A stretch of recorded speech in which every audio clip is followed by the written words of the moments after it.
Yuhu guys, welcome back to YouTube channel Rosi Tirus. Halo guys, di video yang ketujuh kali ini aku akan ngejelasin apa sih itu surat rekomendasi untuk mendaftar beasiswa ke luar negeri. Karena apa? Karena semua beasiswa yang pernah aku lamar selalu minta surat rekomendasi.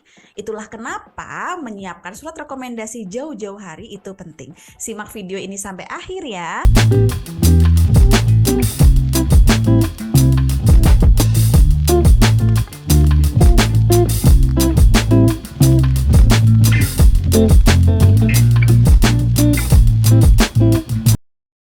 Yuhu guys, akhirnya sudah video yang ketujuh di YouTube channel Rosi Tirus. Terima kasih banyak ya buat yang udah subscribe, yang udah follow aku di Instagram dan juga TikTok juga, yang udah nyimak videoku dari 1 sampai episode ke-6. Aku sangat appreciate, teman-teman sangat suportif. Dan teman-teman juga yang akhirnya masuk ke grup Telegram aku untuk mengejar beasiswa dan juga cita-citanya. Nah, di video yang ketujuh kali ini, berdasarkan request dari teman-teman, aku akan menyampaikan tentang recommendation letter atau surat rekomendasi yang biasanya diminta oleh pemberi beasiswa. Untuk itu, teman-teman harus simak ya, karena aku akan menghadirkan 7 tips penting yang perlu teman-teman catat dan perlu teman-teman aplikasikan. Sebelum ke tips, aku mau jelasin dulu pengertian dari surat rekomendasi. Nah, istilah lain dari surat rekomendasi itu sering disebut dengan letter of reference atau recommendation letter. Artinya sama aja, intinya adalah surat tersebut harus ditulis oleh orang lain dari konteks profesional, entah itu atasan tempat kita bekerja, ataupun dosen yang pernah mengajar kita atau membimbing kita untuk mengerjakan skripsi. Nah, konteks untuk surat rekomendasi dalam video ini adalah tentang surat rekomendasi untuk mendaftar beasiswa ke luar negeri ya teman-teman. Dan aku akan menceritakan berbagai pengalamanku dalam menyiapkan surat rekomendasi di video ini. Secara general, surat rekomendasi itu biasanya berisi tentang potensi diri kita atau hal yang pernah kita lakukan itu apa menurut penilaian orang yang melihat kita. Itu artinya kita harus benar-benar menyiapkannya dengan hati-hati nih, karena di dokumen tersebut pemberi beasiswa akan bisa melihat kita itu layak nggak sih diberi beasiswa sama mereka. Oke, langsung ke tips aja ya. Tips number 1, yaitu choose a right referee atau pilihlah pemberi rekomendasi yang tepat. Seperti yang udah aku sebutin tadi bahwa surat rekomendasi itu harus diberikan dalam konteks profesional. Artinya atasan tempat kerja kita, mantan atasan tempat kerja kita, dosen pas waktu pernah ngajar kita. Jadi tidak boleh ditulis oleh keluarga, adik, kakak, orang tua, itu nggak boleh. Ditulis teman juga nggak boleh. Ditulis oleh mantan gebetan apalagi juga sangat nggak boleh. Jadi teman-teman harus memilih pemberi referensi itu yang benar-benar tepat ya. Nah, kemudian pertanyaannya adalah, boleh nggak sih Kak surat rekomendasi itu ditulis oleh top manajemen misalnya itu sampai CEO ataukah dari kementerian gitu? Harus nggak sih harus diberikan oleh mereka? Well, jawabannya tentu boleh-boleh banget diberikan oleh mereka. Namun yang perlu dicatat adalah surat rekomendasi itu harusnya ditulis oleh orang yang bisa menilai kinerja kita atau menilai kedisiplinan kita, menilai diri kita dalam konteks profesional. Kalau kita meminta surat rekomendasi dari kementerian, pertanyaannya adalah apakah memang kamu bekerja langsung sama orang tersebut gitu. Kalau memang iya, itu akan bagus banget. Karena teman-teman, jika kamu bisa menemukan pemberi rekomendasi yang memang punya title atau gelar yang bagus, entah itu sampai S3, profesor, atau punya jabatan yang tinggi, itu lebih menunjang dokumen kamu. Namun, dibandingkan kamu sekedar mengejar top level manajemen tadi ya, lebih baik kamu lebih fokus terhadap siapa sih orang di sekeliling kamu, di tempat kamu kerja, tempat kamu kuliah yang sekiranya itu berpotensi gitu untuk menjadi pemberi rekomendasi kamu. Aku mau cerita nih, jadi aku pernah daftar beasiswa YSEALI yang Southeast Asian Leader Initiative di Amerika dalam program YSEALI Professional Fellowship tahun 2018. Nah, waktu itu aku mendaftar tuh beberapa kali teman-teman. Hingga akhirnya aku mendaftar dan menggunakan networkku dari Kementerian Pemberdayaan dan Pemberdayaan Perempuan untuk memberikan surat rekomendasi ke aku, dan aku langsung tembus ke interview.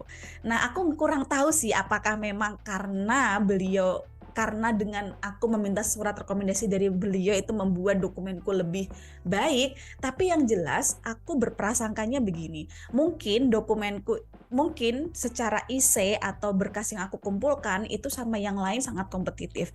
Namun kemudian para pemberi beasiswa biasanya tuh langsung akan melihat siapa sih rekomendernya. Semakin kita bisa menunjukkan bahwa kredibilitas pemberi rekomendasi itu sangat tinggi, orangnya sangat terpandang, artinya dia memberikan impact terhadap Indonesia ataupun dunia, itu akan membuat mereka jadi lebih yakin sama kita. Oh, artinya nih orang benar-benar kayak apa yang seperti ditulis nih. Jadi itu teman-teman, harus menemukan pemberi rekomendasi yang tepat. Oke? Lanjut ke tips yang kedua, yaitu bangun long term relationship. Ini terdengar biasa aja, tapi ini paling penting dari maha penting lainnya. Maksudku begini, kita itu dalam mempersiapkan beasiswa nggak boleh hanya fokus sama diri kita sendiri, misalnya hanya nyiapin belajar bahasa Inggris, nyiapin ngerjain IC personal statement misalnya. Padahal surat rekomendasi ini adalah dokumen yang nggak kalah penting dibandingin dokumen-dokumen tersebut. Kenapa? Karena dokumen ini kan ditulis oleh orang lain ya, bukan kita. Jadi kita nggak punya kontrol terhadap hal tersebut. Untuk itu teman-teman, kamu harus dari sekarang nih, apalagi yang masih di bangku kuliah, kamu harus deket sama dosen. Deket artinya adalah bangun hubungan sama mereka. Jangan hanya sekedar ya udah datang ke kelas, kemudian ikut pembelajaran selesai gitu. Enggak, teman-teman tuh harus ngobrol, misalnya kasih tahu, Pak, Bu, aku rencananya mau kuliah nih di Swedia dan aku ke depannya sepertinya akan butuh bantuan Bapak atau Ibu untuk mendaftar kuliah, untuk kasih surat rekomendasi. Bapak kira-kira mau nggak? Ibu kira-kira berkenan nggak? Gitu. Jadi teman-teman tuh harus mulai bangun sejak dini. Entah daftarnya itu 5 tahun lagi, 10 tahun lagi. Karena aku pribadi lulus S1 tuh tahun 2013. Aku baru mendaftar beasiswa itu tahun 2019. Artinya, maksudku beasiswa S2 tahun 2019. Artinya hubunganku tuh harus ke-maintain kan sepanjang itu. Bagaimanapun ketika aku daftar untuk untuk mendaftar kampus, aku pun butuh dari dosen gitu. Jadi teman-teman harus bangun hubungan sama mereka, baik sama mereka gitu. Kemudian bagi teman-teman yang bekerja ya, aku saranin kalau misalnya mau resignlah dengan yang baik gitu. Bangun hubungan sama bos dengan baik dan juga sampaikan, Bapak Ibu kedepannya mungkin aku boleh kontak nggak sih? Aku mau daftar beasiswa gitu. Jadi kasih sounding ke mereka walaupun kita belum tahu akan daftarnya kapan. Jadi clue-nya adalah teman-teman setidaknya harus menyiapkan satu orang atasan tempat kita kerja yang bisa memberikan penilaian terhadap kinerja kita. Dan yang kedua adalah kita harus menyiapkan dosen kita waktu kuliah S1.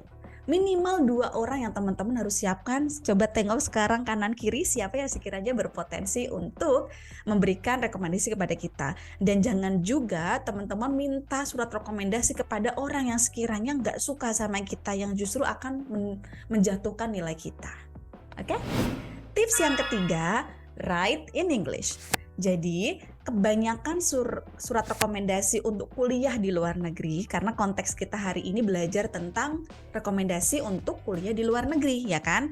Artinya mayoritas mereka atau pemberi beasiswa meminta kita harus tulisnya dalam bahasa Inggris. Nah, ini nih tantangannya. Banyak sekali kadang pemberi rekomendasi itu yang tidak bisa berbahasa Inggris. Untuk itu, teman-teman sekarang mulai harus pasang ancang-ancang atau pasang strategi. Coba lirik kanan kiri, siapa sih orang di sekeliling teman-teman, atasan ataupun dosen yang sekiranya mahir berbahasa Inggris. Setidaknya nggak mahir-mahir banget pun, tapi bisa gitu menuliskan sebuah tulisan dalam bahasa Inggris. Ini sangat penting ya teman-teman. Kenapa? Karena kalau misalnya pemberi rekomendasi kita nggak bisa berbahasa Inggris, nanti kita yang repot. Kita harus membawa surat tersebut kepada notaris dan kita harus bayar gitu. Nah, pasti nggak mau kan? Aku juga nggak mau melakukan hal tersebut. Untuk itu, mending lebih baik dari sekarang teman-teman harus bangun network kepada mereka-mereka yang memang bisa menulis dalam bahasa Inggris. Tips yang keempat adalah linear dengan other documents. Ini juga nggak kalah penting. Seperti yang teman-teman tahu, kalau daftar beasiswa itu kan nggak mungkin cuma surat rekomendasi aja kan. Ada CV, ada motivation letter, mungkin ada research plan, dan dokumen-dokumen lain yang bisa jadi harus teman-teman lampirkan. Nah, pas waktu teman-teman minta kepada pemberi rekomendasi kamu nih untuk nulis surat, jangan lupa kamu kasih tahu kepada mereka konteksnya.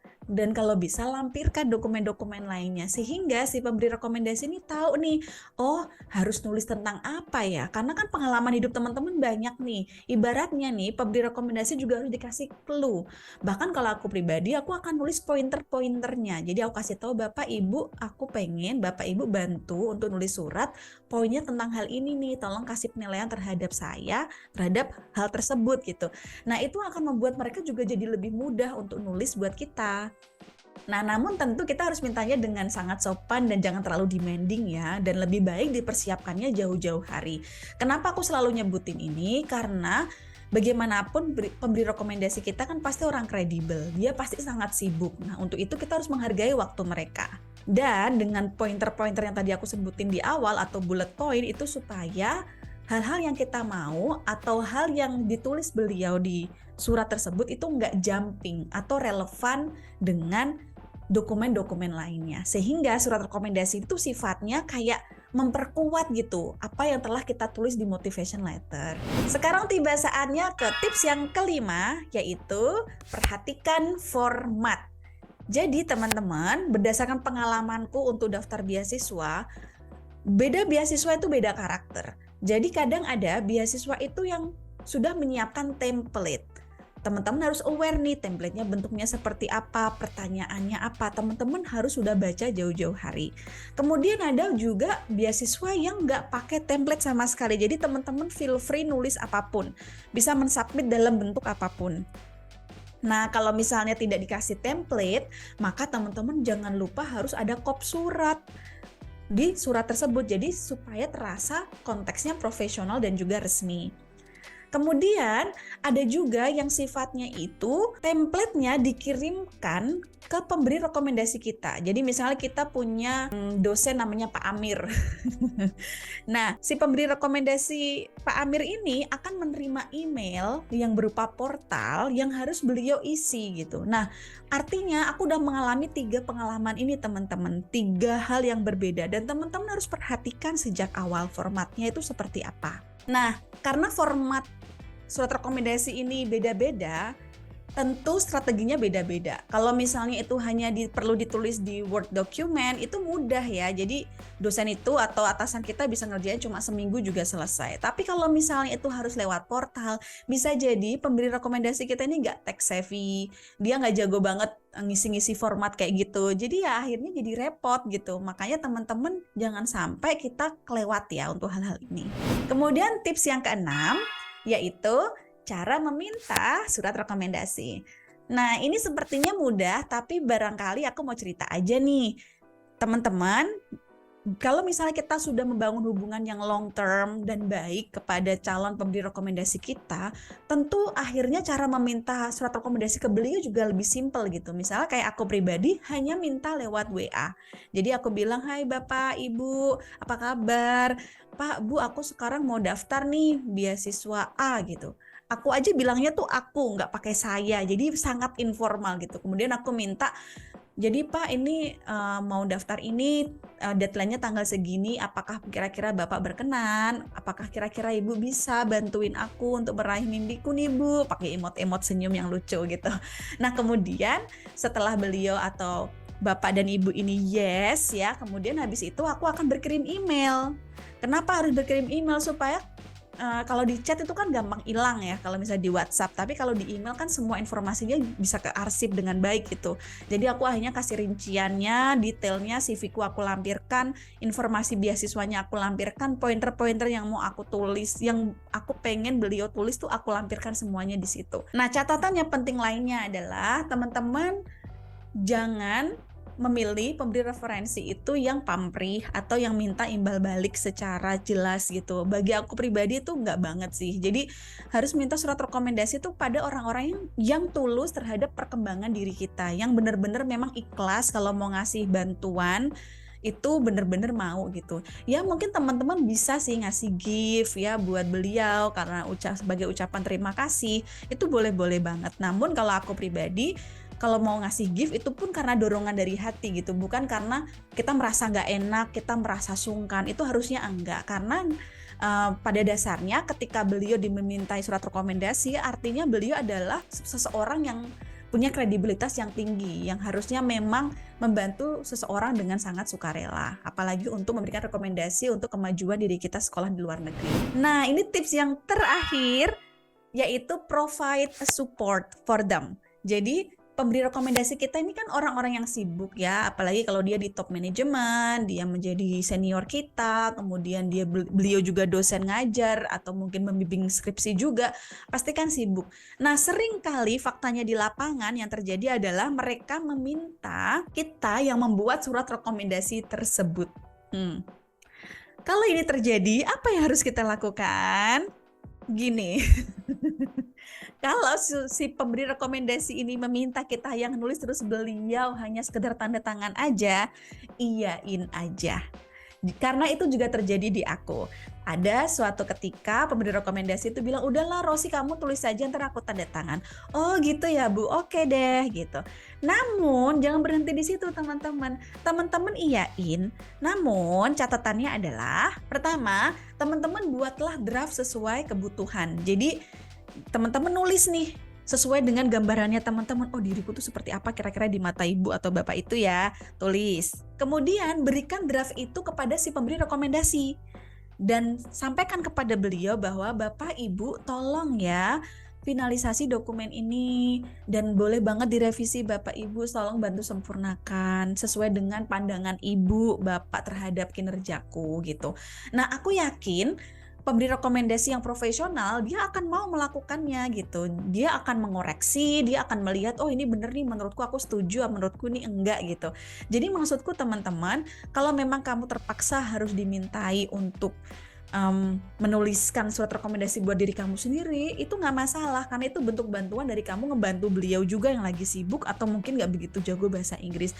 Namun catatan penting lainnya adalah kamu nggak boleh bohong. Jadi ini adalah bentuk kesepakatan dua belah pihak yang tidak boleh bohong, integritasnya harus benar-benar dijaga. Dan intinya kita itu hanya bantu ngedrafting aja, membreakdown dalam bentuk tulisan. Selebihnya finalisasi serahkan kepada beliau si pemberi rekomendasi. Kenapa ini penting? Karena kalau kita nulis surat rekomendasi buat diri kita sendiri, kita itu punya tendensi, atau setidaknya aku pribadi, punya tendensi untuk ngebaik-baikin diriku atau memuji berlebihan. Dan itu menjadi nggak bagus. Nah untuk itu kalau finalisasi prosesnya itu ada di beliau, aku yakin beliau akan jadi lebih netral dan bisa merevisi beberapa bagian. Itu adalah 7 tips yang sudah aku sebutkan tadi. Nanti di episode yang ke-8 untuk channel YouTube Rosi Tirus, aku akan ngejelasin tentang format surat rekomendasi yang keren. Nanti teman-teman simak ya di video berikutnya juga. Dan teman-teman boleh banget meninggalkan komen, bertanya lebih banyak, atau subscribe, likes juga boleh. Bahkan share kepada orang-orang yang membutuhkan. Thank you banget sudah nonton videoku. Salam hangat. Bye.